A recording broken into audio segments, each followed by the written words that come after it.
بصوا تعالى اوريكم حاجه، لو حد يعرف لي اي حاجه للحاجات دي. شايفين النمله يا جماعه؟ بصوا في نمل غريب قوي، شايفين الكبيره دي كتير. بصوا اهو، عايزه اقول لكم هنا اوضه الركنه محدش، بصوا يعني محدش بيقعد فيها نهائي. بصوا شايفين، شايفين الكميه قد ايه، غير اللي انا لسه منفضاها ولقيته تاني. شايفين؟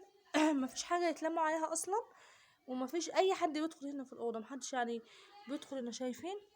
انا مش عارفه النمل ده من ايه، انا ما اعرفش. انا عايزه اعرف ده من ايه. للاسف الفلاش فصل، بس انا عايزه اعرف النمل ده من ايه.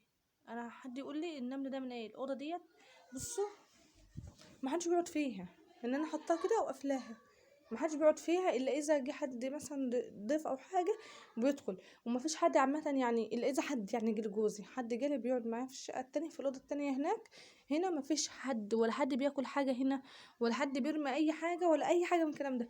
شايفين كميه النمل؟ انا ما اعرفش، انا مش عارفه ايه دوت. يعني النمل ده ايه بالذات الكبير قوي ده، الكبير قوي دوت صعب قوي. شايفينه؟ شايفين النملة عاملة ازاي؟ انا مش عارفة اتصرف فيه. طب انا قلت في الشقة هناك ممكن علشان العيال يعني بتاكل او حاجة، ممكن حاجة بتقع منهم، حاجة مثلا على رخامة على حاجة، النمل بتلم بس مش بالطريقة دي. انا مش عارفة النمل ده ايه، حد يقول لي النمل ده ايه.